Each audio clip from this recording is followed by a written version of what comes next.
Right, so here I have two screens, and in the main activity I have a method called goScreen2, which brings me to screen 2, and in the activity main I have an on-click on that button that calls that goScreen2 method. So that's it basically. Now, so when I click that button I go to the second screen like that. Now let's say I want to do it slightly different. So I could use a kind of a form of animation called transitions. So I have this actually already set up almost.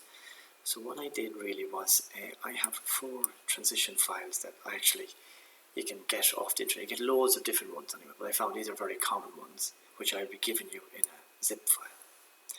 So what I did was I had to create a transitions folder and paste those 4 files into it. So what I did to do that was again click resources, and I went new. I went Android resource file, I beg your pardon, I went Android resource directory, I should have done. New, Android resource directory, and I would have chosen transition and hit OK. So that's what I did, and I also pasted in those 4 XML files.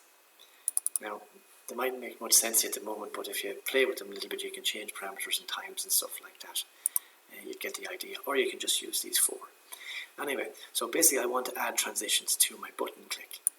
So here my intent here, when I hit the button, it just does normal at the moment. So what I'm going to do is I have the code here that I'm just going to copy down view for you guys, and I'm going to paste it in here. So now when I run this again, at this time when I hit the button, you see the way it kind of slides in.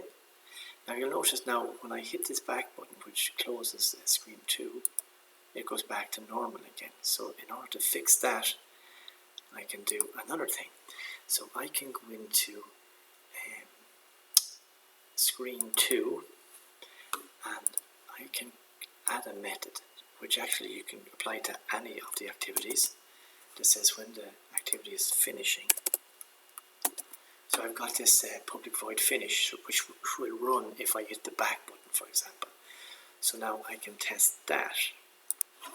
So when I hit the button, I get the first one, transition, and then when I hit the back button, I get the transition back. So forward and back.